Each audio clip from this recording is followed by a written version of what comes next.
Hey guys, welcome to episode 2 of D3 Minis. Today I have a former educator and now turned PR marketing agency guru, Hayley Evans. Hello. Super fun to be here. Yes, I'm so glad you're here. Something that I kind of want to start off with was we just approved some pay bumps for teachers. Yeah. From like 50,000 to like 54,000, depending on the city and stuff. Now you have experience. Yes, I do. Yeah, long history, long background being an educator.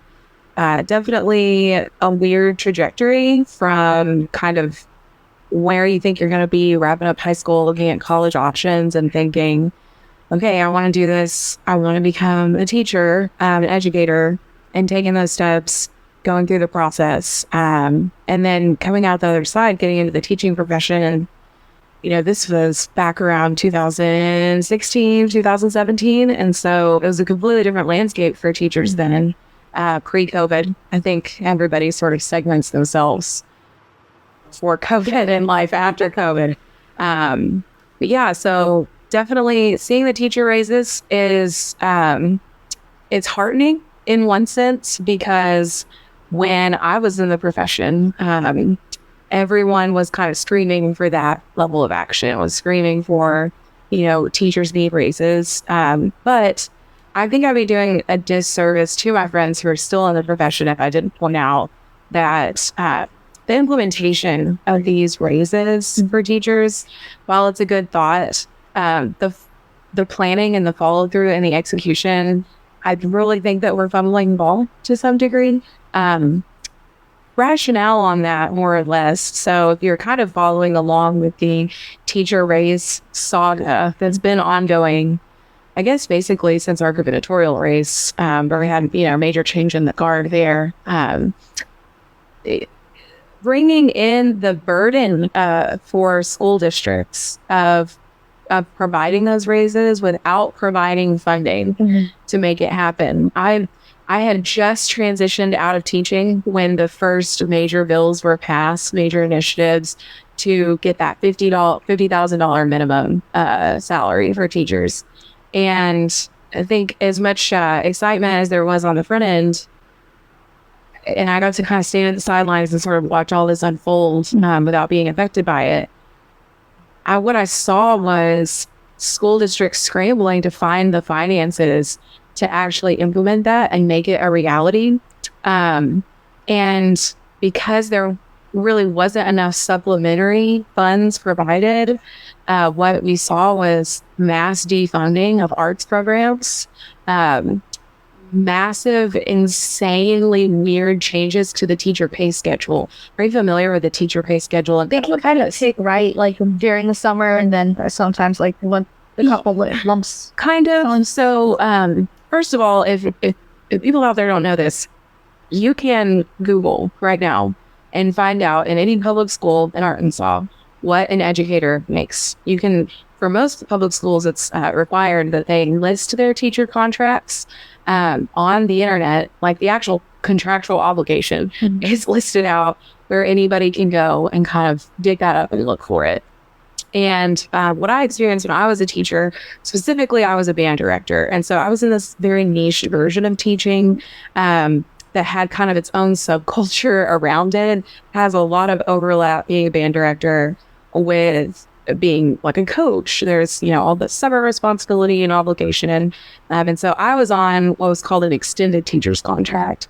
So that meant that I had so many obligations, throughout the summer and when teachers are supposed to be off. Side note, I have a lot to say about that. That my contract had more days required of work to justify the slight increase in salary. And that's common for a lot of teachers and specifically the coaching style educators, a lot of band directors and sports coaches. But all of that to say, what happened when we created this $50,000 minimum base salary for educators, which I think had previously been somewhere in the 30s. And I believe that the schools, there was like a legal minimum, but for the most part, most school districts would set what their minimum was. So one school may have a base salary of $32,000, and then you can stack some stipends and such on top of that if you qualified. Most teachers did not. Or you could go across town, and that school district may have a $40,000 starting base salary. So there was this kind of noble initiative to get that base to 50. But again, the issue was the lack of funds provided to the school districts. And so that money has to come from somewhere, right? Rationally, we know that. And so what ended up happening is they end up messing with the salary schedules for teachers, where before the $50,000 minimum rule, you would have a teacher starting on day one. They would start at a 0 step, meaning they have 0 years of experience. And so at step 0, you essentially are only making whatever the base salary is that school district offers. And then if you are some kind of coaching or coaching equivalent educator, then you may have extra days in your contract that give you a little extra money. You may have an index or a stipend. And that would come out to be a little bit of a bonus, but in exchange for lots of extra hours and lots of extra days worked. And so the result of this messing with the salary schedule meant that teachers who had 0 or 1 or 2 years of experience, who were at that base salary rate of somewhere usually in the 30s in most districts, lower than 50, all of a sudden they had to come up to 50. Yeah. Which meant that you had teachers who were near retirement age that were maybe after 20, 30 years of commitment to the same school district, or at least the Arkansas teaching system, they end up getting their salaries lower. Yeah. Because we have to bring everybody up to 50. Well, if someone else is at 62,000 because they put 20 years in, which is, now that I'm out of the profession, it's obscene to me that you would have to, to get a $20,000 pay raise, that it's going to take 20 or 30 years to try to get there. Yeah. But all of that being said, that came straight out of the pockets of a lot of educators near retirement age. It also came out of the pockets of funding for other school programs. Specifically, I could get way into school budgets and the fallacies behind funding, especially funding arts programs. We all hear that all the time, that the arts are underfunded. But there is kind of a lot happening behind the curtain, especially in Arkansas, where school administrators are voting with their dollars and telling kids that if you are born interested in playing football, you are more valuable to our school district, more valuable to our community, and you are worth more monetary funding as a football or baseball or basketball player than if you are born just interested in being in art class or choir or band. Now, this is your first time on the podcast. Wow. Typically, we'll start off with where you're from. Yeah. And you're originally from Arkansas. I am, yeah. Arkansas native. Yeah. I'm from I don't want to say the world's tiniest town, but if you are an educator or you have a kid in school, you know that AAA kind of ranks the school district sizes on the letter A. So you have a 1A school district would be the tiniest, and then a 7A school would be the largest. I was from a 2A school. So I graduated with about 20, somewhere between 20 and 30 kids total. I remember the town's called Magnet Cove, and my junior year or senior year of high school, they decided they wanted a billboard, because this particular school district, you literally will not get to it unless you drive out of your way off of a major highway to go directly there, And so they're like, we need a billboard right before the turn so people will actually come here and know that we exist, which, now I'm in marketing and PR, good move to whoever made that decision. They're like, let's get a picture of all the kids, K through 12. We'll put them on the football field and we'll take a picture for the billboard. We'll do them. It's called Magnet Cove. So they put us in the shape of an N, I believe, where they wanted the N from the football field to be in the shot. Anyway, the entire school district could stand on the logo of the football field. The K through 12, all of us, they're looking back now that there couldn't have been, a total enrollment of like 2,000 or 3,000 kids total, maybe. Yeah. But that's how tiny and compact we are. We can stand on the football logo, K through 12. And so, teeny tiny. And you continued your education in Arkansas? I did, yeah. I went right up the road to Russellville. And again, I think when you're a high school kid and you're deciding to become a teacher, I think I'm going to speak really broadly. So please don't come at us in the comments. I'll make some generalizations here. But generally what I've observed once I got into the teaching profession, there are kind of two broad groups of people that decide to become teachers. I think category one are kids that had a great time in high school and they want to ride that wave out for the rest of their lives. You know, if they were at the top of the status quo, if they were the top of the social pyramid, they had a damn good time, you know, playing football. Now they want to go coach, you know, or they want to coach cheer, or they, you know, so they want to come back to that thing that felt like home and felt really great to them. They felt like they belonged. The other category, and I think we can talk later about how this plays out with the adults. The other category is definitely a category I fell into, which was kids who had a horrible time in school and maybe they had one or two high school teachers or junior high teachers that mentored them and helped kind of help them make it through and sort of survive. Yeah. And inspired them into the teaching profession. Yeah. And then I certainly am in that second category and kind of went into it with this nobility complex, thinking I was going to go in and sort of systematically change everything from the inside. I'm going to be that person. Yeah, exactly. It's going to be me. It's me. I'm capable. And were you familiar with college? Like, did most people in your family go to No. So my mom that raised me, she was a nurse. She went to community college. I think received an associate's of nursing. But beyond that, you know, most of my family did not go to college.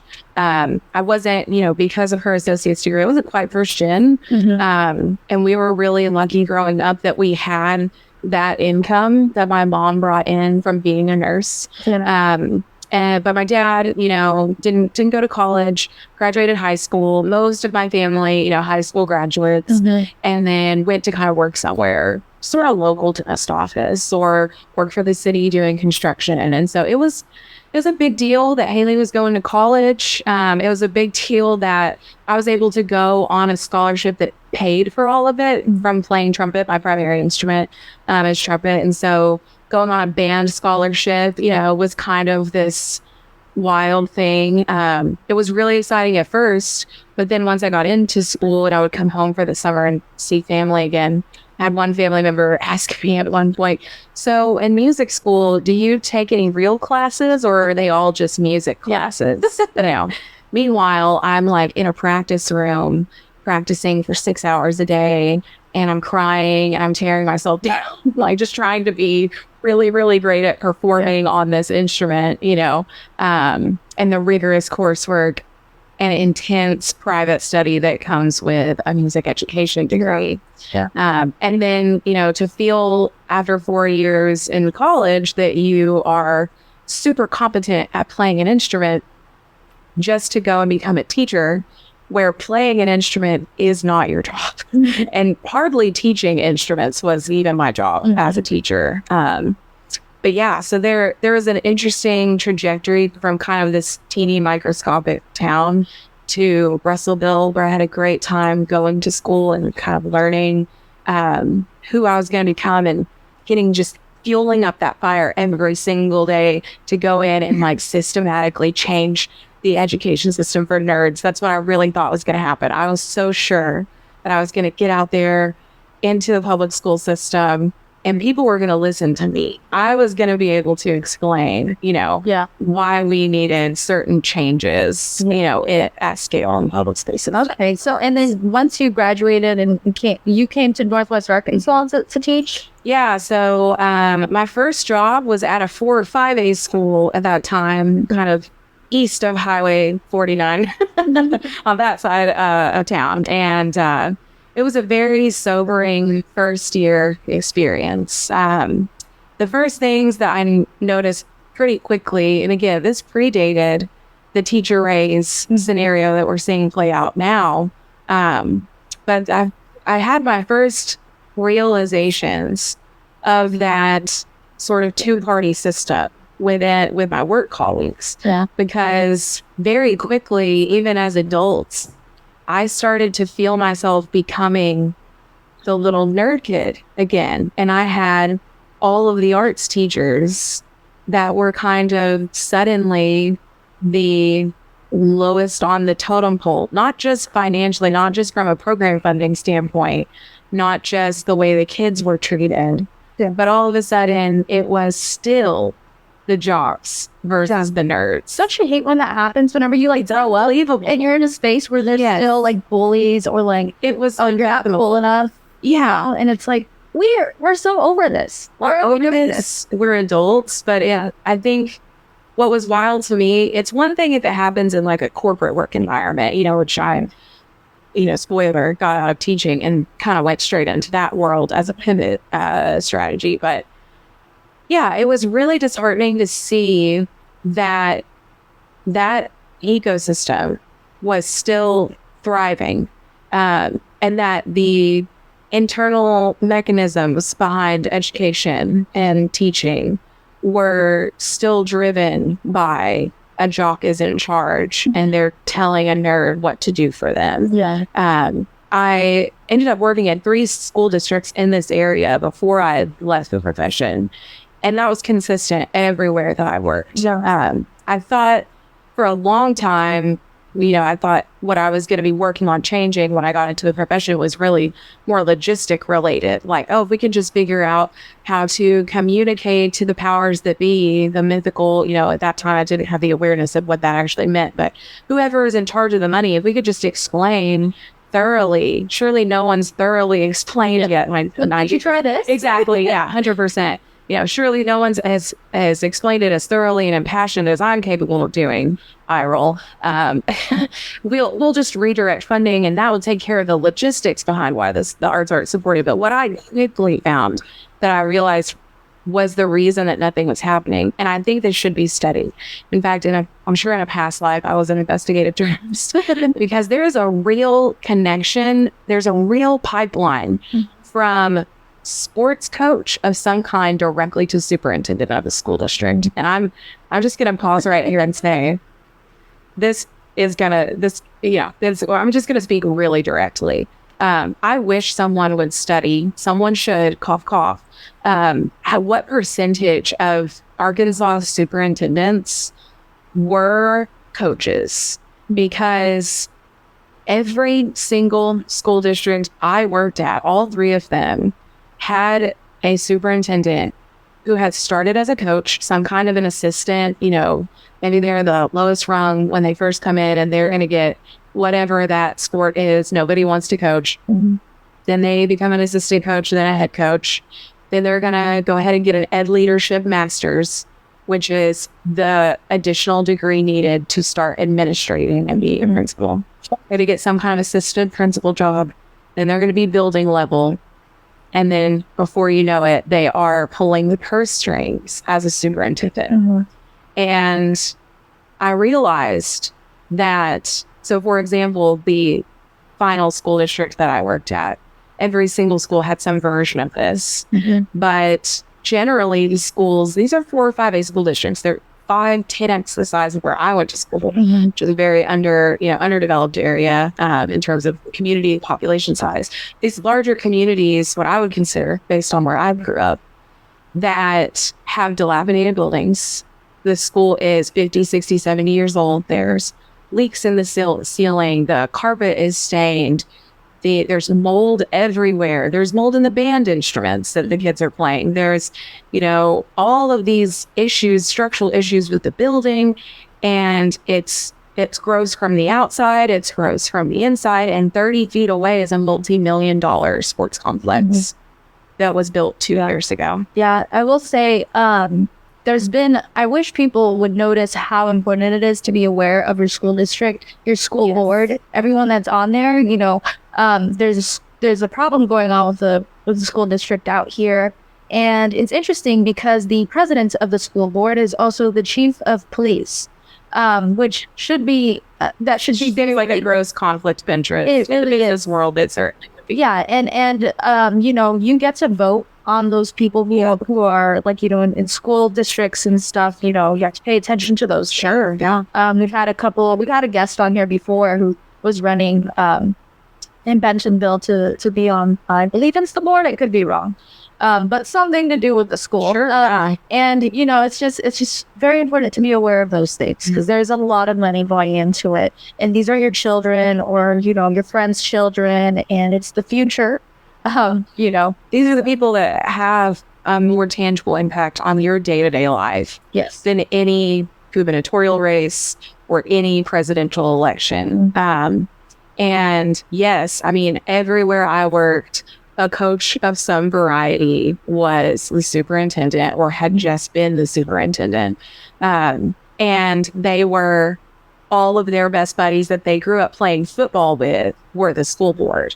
In fact, again, the school that I worked at most recently before getting out, the same guys that moved the yard markers at the football game, for where a first down happens, they were the school board.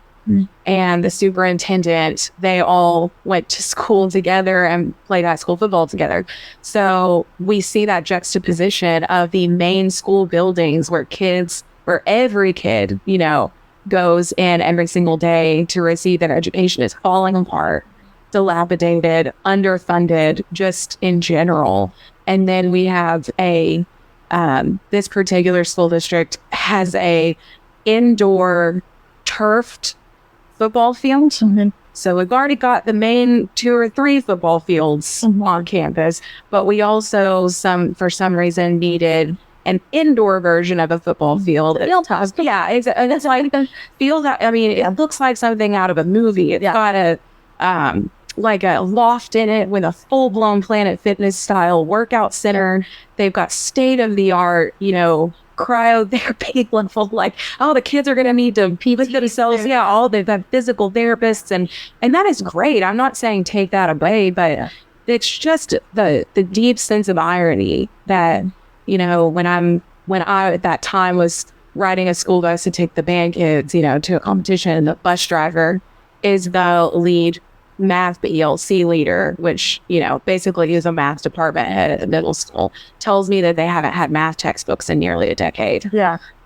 But this facility is sitting out here, which, by the way, counted towards the overall, that facility, square footage in that building, which, as you can imagine, it's an indoor football field. It's humongous. Yeah. That square footage counted towards the overall learning square footage of the entire district. Oh, wow. So when they needed to apply for grants or raise their hand to the state and say, hey, our buildings are falling apart, they look at this, whoever's deciding about those state-driven funds looks at the facilities in the school district, and they're factoring in, when we total the age of all your facilities, this one that was built just 5 or 6 years ago, brings the average age of facilities up through the roof, brings the amount of square footage up through the roof, when that's not a clear reflection of what's actually, usable for everyone. Exactly. Certain students. Exactly. And either a school administrator was ill-equipped making that decision, or what I actually suspect is that they were just like, I don't care, I'm a football guy, football, we need this. And I don't want to hate on football. I've been to hundreds of football games. I love it as much as the next, but I don't love it when it robs our kids of the basics that they need to receive an education. And then further, distances other activities from having that cool factor. When your band kids are wearing 45-year-old band uniforms that are musty and moldy, and all of their band instruments are not maintained, and you're in a low-income area, so the kids can't afford to buy their own instruments. They're thousands and thousands and thousands of dollars, and typically band has the highest cost to get involved, compared to sports or other athletic activities. And it's really, really, really a tough pill to swallow for the kids who want to be, want to express themselves musically or want to be involved in a musical activity, but they know that every Friday night, while the football team runs out of a multi-million-dollar facility in brand new uniforms, feeling like the coolest, most badass kids on campus, that the band kids have to be in musty, stinky uniforms, playing falling apart instruments and just making do. And that lack of confidence, I could not give my students. Yeah. Because there just weren't funds. And again, thinking I would be able to justify the funds with math and just show them, here's how much advantage it costs, here's how much we need, thinking I would just get that. Mm-hmm. But then realizing that it's built around people. I have a friend that works in band, and she had told me that she had requested some ukuleles. Yeah. And she like put out the entire thing. This is how much it would cost. This is how many students we have. We haven't had they haven't had new instruments ever. Everybody's donated. Yeah, Actually, at their school district. We were in a similar place. Probably was the same school district. And she, you know, who approves it? Is it the principal or the? It depends on what it is, but it could be both or either. Yeah. And she was like, but they didn't allow it. They didn't even approve like pencils. No, because they were like, you teach music. What do you need pencils for? And then so yeah, so she was really upset, and then she was able to get like money donated to be able to buy new ukuleles for all of her students. Which is crazy, because when have you guys seen a athletic team or an athletic department, you know, say, gosh, guys, we really just need donated uniforms, and we could just get donated football uniforms done, but whenever they got to go out of state, exactly, that's typically when you see that. So when was your final year of teaching, and where did you go? Ooh, yeah, so the last year, I think, you know, my last final year was 2020, Mm-hmm. and prior to 2020, you know, we'll just set the scene in February-ish of 2019. First of all, nobody knew the invisible clock that just took you down, you know, to 2020. It's kind of funny to reflect on that time and think about what we weren't thinking about, you know. But just to speak really openly, it was February 2019. I was pregnant. I was a pregnant teacher. And my kids didn't really know. I say my kids, my students didn't really know yet. And we were working on our big project for that month was a fundraiser that was a Valentine's jazz dinner. It was like really creative way to raise some money. We were really lucky. We had most of the food donated. We used the middle school band kids to be the wait staff. And our high school jazz program was really popping off at that time. I mean, it was certainly better than any jazz program I had been involved in. And that's not saying too much because that's certainly not, that idiom is not my strength as a performer or an educator. But we had been rehearsing all hours of the night, which I thought was really normal at that time. That, you know, a couple of weeks of the kids coming in, rehearsing till 9 p.m. at night. In fact, one kid was bringing boxes of mac and cheese and red solo cups, and making mac and cheese for everyone and just portioning out the cups because everyone was just trying to scramble to get this fundraiser put together. And it was a wild success. This was really bizarre to me because in this particular community, you know, music not prioritized, but we sold out. We did it in the school cafeteria, but we really dressed up everything. So it felt like, you know, candlelit dinner. Yeah.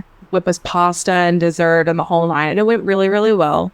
And it was a 2-hour set, which is a huge deal for high school musicians. I mean, it's hard for me to sit down and play a 2-hour set, but for them, it's really a big ask, especially the preparation required. And so we had an intermission. You got to put a little break in there, let those, you know, the performers eat, all of that good stuff. I had 15 or 20 minutes to eat. And in that time, I went to the bathroom. And when I got to the bathroom, I was like, oh my God, have I peed myself? I'm like, have I been in front of God and everybody at this show? And with webcam? Yeah, what exactly have they seen, you know, staring at my back this entire time? Well, unfortunately, I had started the process of having a miscarriage mid-show. And reflecting on that now, it's obvious the amount of hours that I was committing leading up to this 12, 14-hour days really helped drive, you know, that issue for me. And having no help because we were so underfunded at that school district, I was the only band director for 6th grade band through 12th grade band. Oh, wow. 6 grades that I was responsible for teaching. Which, I mean, talk to any English teacher, you know, most places you don't teach 6th grade through 12th grade English or any of those things. And so, just did what I had to do and kind of made it happen. Went back out and finished the night. You know, the show must go on, all of that good stuff. But what would come out of that would be kind of a litany of health issues. I think my body just sort of started to not be able to keep up with the demand I was placing on it constantly. And fast forward about 6 months, and this miscarriage triggered kind of a wild skin disorder. And I noticed it originally on my hands, like the palm of my hands, and it would get, the skin would thicken up and then almost get like a blister. And then that skin would kind of just get removed. It was really painful. But I didn't think much of it at the time. And I continued to work these 70, 80-hour work weeks, continued to go to the superintendent and the athletic director, who was really my direct report, again, because I was kind of a coach, and beg them for assistance, beg them for finances so we could stop doing so many fundraisers. We managed every concession stand campus wide. So there were nights when I taught all day, then taught a rehearsal for 2 or 3 hours, then went and fried chicken in the concession stand for the baseball game, while the volleyball game across campus had 3 other kids and a parent in it. Yeah. I mean, this was an all day, all night job. Yeah. And my body was telling me, you have to slow down. Yeah. But I was telling my body, how do we even do that? If I do that, the kids won't have a band director, or the kids won't be able to go to this competition, or because there was just no assistance. There was no help. There were, 5 or 6, 7 football coaches, but there was one band director for half the school district. So all of that to say, where my breaking point was when I knew I could not continue working. This illness that kind of started in my hands and then ended up being kind of like an all over my body, but particularly the top and bottom of my feet as well, which is horrible, prevented me from physically being able to work. And this kind of, the apex of this was at the Christmas concert. I had just finished and parked the car and gotten home with an all-day concert. When we have a band concert and you're the only band director and there are 6 grades of kids that have to perform that night. Yeah. I mean, the logistics, the running around, the all of it. And I'm doing all of this, physically so ill. And I've got, just all of these physical ailments. I could not walk from my car in the driveway into my house. My husband was at home.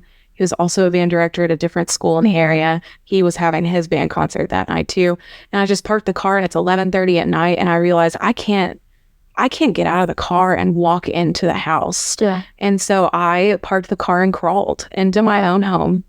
And after crawling into the house and just kind of putting myself to bed the next day, when my husband got home, I said, I have to stop doing this. I can't keep working 70-hour weeks and, spending my prep period, my 30-minute was kind of a break throughout the day that's supposed to be your 30 minutes to plan for the other 7 hours a day that you're teaching.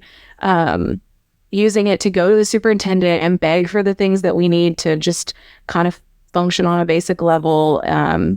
And I just sent an email and let them know that there was no way I was going to be able to feasibly return to school because I couldn't physically walk. And then we get to January 2020, and this is when I think we had kind of, I don't know, do you remember, have we heard the rumblings of COVID yet? Yeah. Okay. It was in China. Okay. Yeah. I think at that time, COVID was kind of brewing. I remember some conversations I had with students where I was like, yeah, this is not a big deal, guys. Calm down, Yeah. LOL. It was still in China for a good while. Right. Like February it started. Yeah. I was like way out there in the distance. And I had emailed my building principal, who was my boss, and my athletic director and the superintendent, let them know, I think I even maybe had sent photos that this was not your normal illness. This was, I'm talking to doctors who are saying we're going to have major medical procedures to try to correct some of this so that I was at this point already kind of bound to a rollator, which is kind of like a slightly more mobile version of a wheelchair. But just I could not walk, could barely, my fingertips didn't have skin on them. So I can barely type or draft an email, let alone do anything else.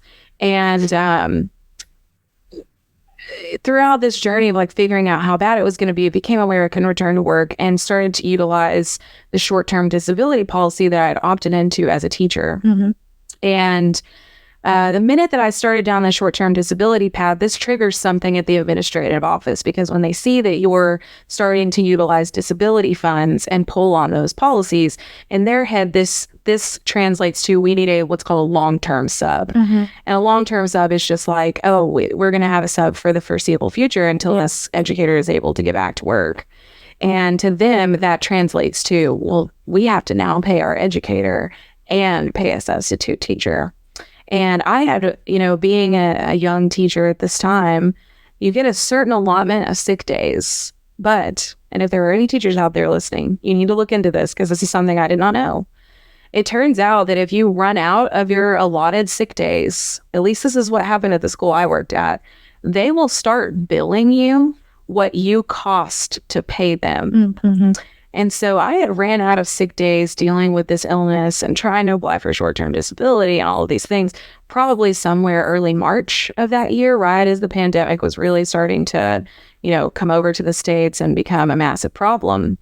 And what I found out in May of that year, whenever I got to the place where I was like, I know I can't come back to this. Realistically, I've got to think about next steps. Was that for almost 3 months, they had been totaling up how much money I owed them. And the disability money is 60% of your income. So it's not your full paycheck. It's definitely, a portion of the pay that you were normally receiving. So my husband and I are already on a highly unexpected reduced income. And we were building a house at the time. We had put down a $10,000 deposit to build this house, and the foundation had been poured, and we were really excited about this. It had been going on for 5 or 6 months. And then the illness happens, and we need this short-term disability policy, and we can't seem to get approved.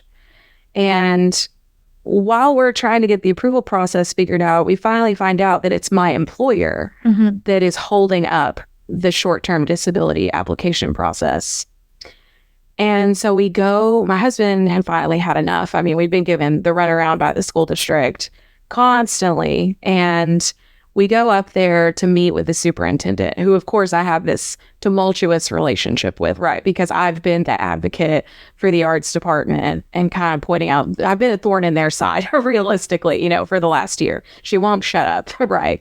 And so here we come trying to figure out, what is going on. We're getting to where we're going to have to talk about terminating building our home. At some points it got so tough. At some point I was like, are we going to be able to buy groceries this week? Because of the loss of income. And when we got to the superintendent's office, she had totaled up all of the money we owed her. It was nearly $20,000. And told us that they would cut us a deal. They'll put the disability paperwork through that day, which they did. But my first disability check needed to go to the school district. And it did. And I wish for the life of me that I had kind of just stood up for myself in that situation. But this was in May of 2020. Yeah. This was in early May, after months of trying to figure out why our disability process was getting held up. To find out it was my employer. Then to find out that more or less they were trying to use it as a bargaining chip because we owed them this money. I just did not realize that when you ran out of sick days, and conveniently, I don't think I was ever notified that for every day missed after my sick days ran out, that they would suddenly they essentially take your salary and divide it by 52 weeks and find out what you cost them every single week or every single day. And then they start billing you for that. And it was a 5-figure number. And then once May 2020, and then all of that had happened. What pushed you? I mean, you went through so many hardships. So why did you go back into a workforce? And I actually didn't quit teaching. I was non-renewed. Okay. So that's a school district's equivalent of firing you. Okay. So when you're a teacher, you sign a contract in term. And after they got my disability check, they sent me an email basically the next day and said, you've been non-renewed. Oh, wow. And then I was at this decision-making point of, well, do I go find another teaching job? And that point, my illness really still hadn't been resolved. It was looking up.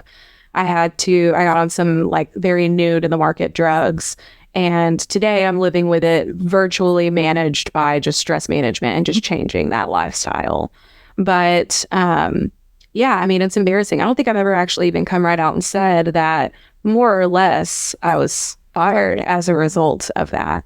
And so, yeah, to bring this all back around to kind of the teacher funding question about pay raises, it's great in theory to some degree to do this kind of somewhat performative thing and say we're going to raise teacher wages to $50,000 or $54,000. But only people who are outside of the school district and don't know about the funding disparities that are already taking place would oversimplify the problem like that. There just has to be money. It's already a critical situation in the public school level where administrators tell students that they are less valuable depending on which activity they want to be involved in. If you want to be in this category of activities, we're going to provide this much money.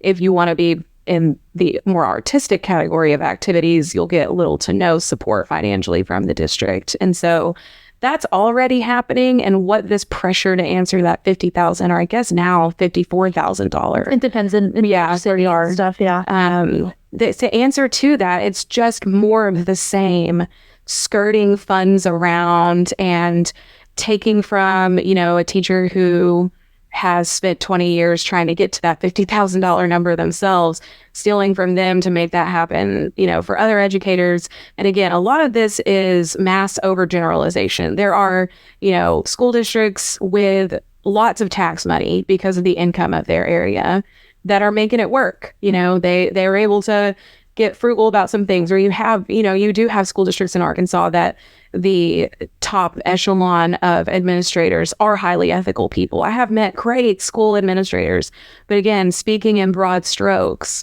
especially these 4 or 5A school districts that are kind of off the beaten path a little bit. They're not right in the middle of, what we consider here, especially in Northwest Arkansas, to be the bigger cities, right?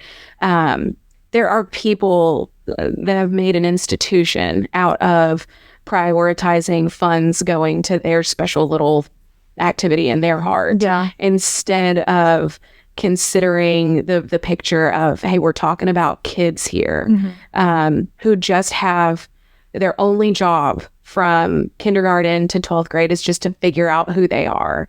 And if the thing that you're telling them that they are less valuable than something some other kid is, they're going to internalize that just like every other bleeding artist that you've ever met. That stuff really starts at what I thought was, the school level in high school, but it really starts so much earlier than that. It's the administrator that has decided where the funds should go.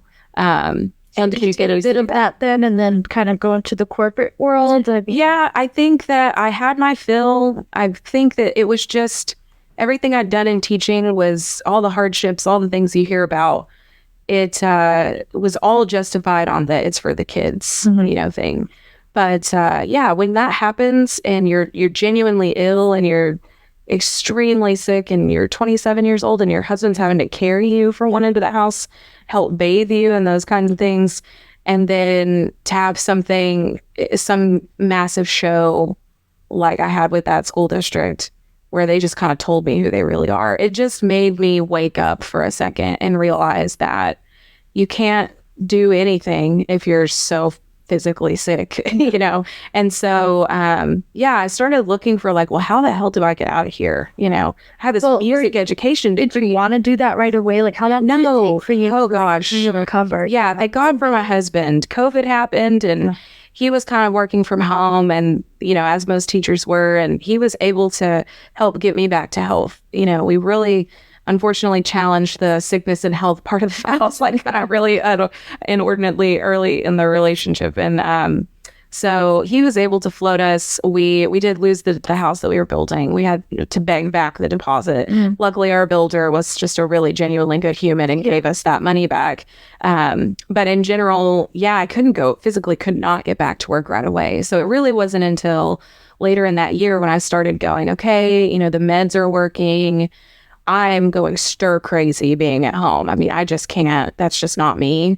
And what do we do? How do we go? And the first thing I thought was that my teaching was going to be such a handicap on the situation. I really thought that it was going to inhibit me, that I'd spent 5 years being a teacher. But if you're a teacher out there in the world and you're dealing with some bizarre situation like this, which unfortunately, I'm sure I'm not even the worst story out there. It's the tip of the iceberg with some of these things. Yeah. There's all kinds of stuff happening at scale with educators right now, horrible things. But you being a teacher is not a disadvantage, especially I can really only speak to the corporate kind of transition. But my first instinct was to go back to college, right? But without a band scholarship to rely on, and the fact that I've been 5-6 years since I've been in a collegiate setting, it just didn't financially make sense, especially because we were struggling so hard. I just couldn't imagine how I could make that happen. So the sort of first entry point, and what I would recommend anybody trying to get out of any career path do, there are career certificates online. They are either zero cost or they're so close to free, like $20 or $30. Yeah. And you can truly do almost. Google offers a lot of the Google career certificates. Holy cow. Yeah. And the reason that those Google career certificates work is because Google was dissatisfied, and other major companies, there's tons of, the Fortune 5s that have developed these courses. They're dissatisfied with what the labor force from college was coming into their business. That knowledge. Screw it. Let's do our own thing. Exactly, right? And why not? That's kind of a brilliant plan. Go take those, because I just became engrossed with them. I'm obviously a self-professed nerd. And so it was great because, number one, you don't have to commit to some massive bill just to find out if you want to go down a certain career path. I would recommend any high school age kid even Did you take a risk and do one of those? I did, yeah. I did actually 4 or 5 of them, and I settled on kind of a project management certificate. Was sort of the direction that I went. And project management basically just means exactly what it sounds like. Like, you're just going to hold people accountable for getting their part of the project done. I was like, well, damn, that's teaching 101, Yeah. And so there was a ton of transferable skills, and started looking around for a job after I had completed a couple of those course certificate programs.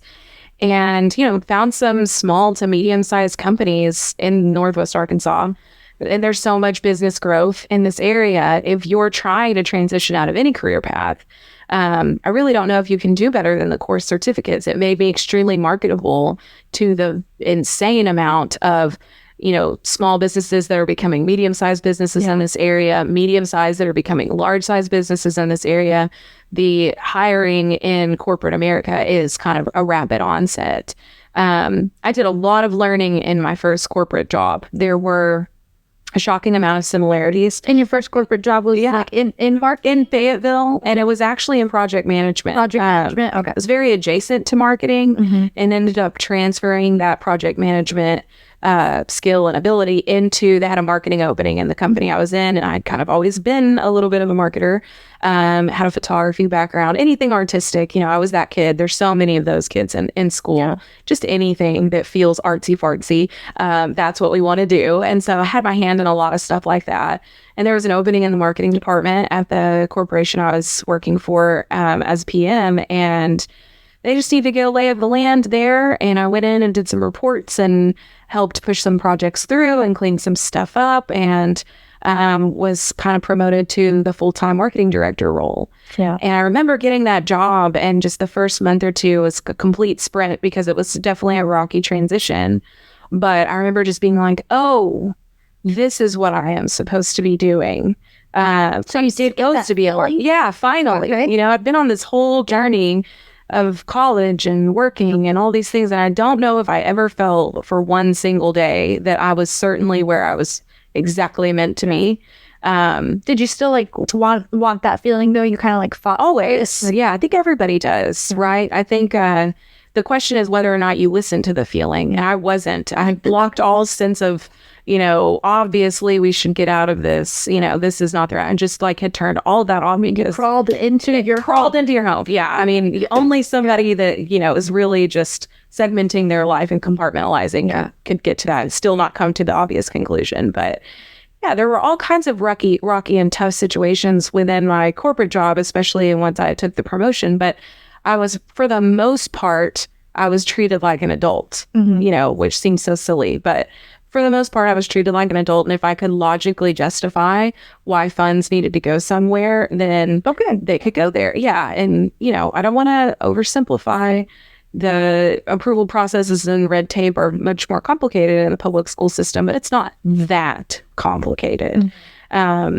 So all of that to say, it was overall a pretty positive experience at that company. And I got to cut my teeth, more or less. I really appreciated kind of that. I continued to have health problems, and that's the thing I want to say about this story is that it's not like I got out of teaching and everything magically physically got fixed.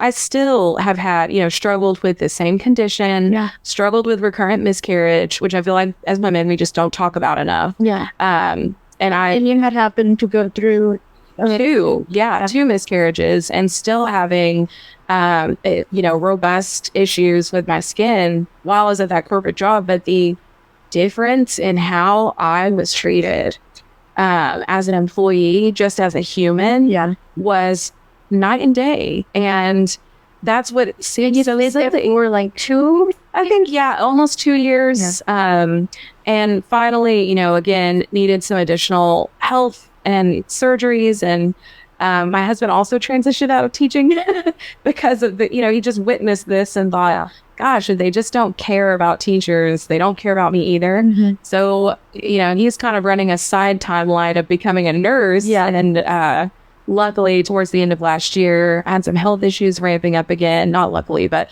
luckily he was working by that time as a nurse. Okay. And again, he's come back and supported me to give me the freedom to say, okay, well, you can kind of part ways with that company. Like so mutually happy for both parties that I stepped away. This is all within a span of 3 to 7, 5, 6 years. Yeah. So what kind of you lost everything. You lost your future house. You lost what you thought you were going to do for the rest of your life. Yeah. So many things, your health, so many things that people take for granted. What kept you going, and what words of encouragement do you have for people who could be going through something similar? Wow, that's honestly, I know every teacher in the world, and I am still a teacher at heart. Even at the company that I now running for myself that I own, I'm still educating clients every day. I'm still telling people, here's what's happening and here's what you should do. But at that time, it was the kids. I had kids. There was a newspaper article, or kids went to the school board went to school board meetings complaining about not having a capable substitute because the sub was just sub, so band was not band anymore. I had kids on prom night come to my house and sit in my living room with me, and that it's all about the kids and it's for the kids. It can't only take you so far, as I learned. You still can't sacrifice your health for somebody else's kid. But yeah, I mean, that's what pushed me through. And then my spouse, my partner, my husband is just kind of my best friends call him King Alex. He's just very awesome. He's just always down to just figure it out. Oh yeah, this is a horrible thing that's happening. There's 5 things we can control. Let's control those things. Sure. We can control you getting a career certificate. We can control you looking for another job. You will find a job. And just being the voice of reason behind an extremely emotionally tumultuous time. I think that he just really pushed it through. And I also had a really good friend support group at that time as well, and some good mentors that talk to me about seeking an attorney and, just different things. I just have such a good support system. I worry about any teacher or educator that doesn't have that, because I know there are young teachers that are isolated. But just know that if you're experiencing like some version of a story that I just described that happened to me, I know that I'm not a rare case. Mm-hmm. While the story sounds rare and it's very much a buckle up, get ready, it's really not. And I would just say, if you don't have a support system, you can message me. Mm-hmm. We have people call us about once every other month asking, hey, from college, so how did you get out of teaching again? Those are constant Facebook messages, constant phone calls. And I don't want to advocate for the mass exodus of teachers everywhere. It's devastating that I'm a statistic. I hate that. And I hate every time I see an educator leave, but also on the granular level, we're physically borderline abusing some of these human beings, putting them in situations that are impossible to help kids, and then letting them answer to the kid that doesn't receive the financial support that a different kid does. So I think all of those things kind of helped me persevere and push through to be able to take control of my own life, like I have now. Okay. Thank you for being on this journey. If you're watching, please don't forget to subscribe, like, and follow us on all social platforms. We just got on YouTube. We're trying to hit 100 subscribers. And thank you, Hayley. Again, that's Hayley Evans, former educator and now her own boss. Yep.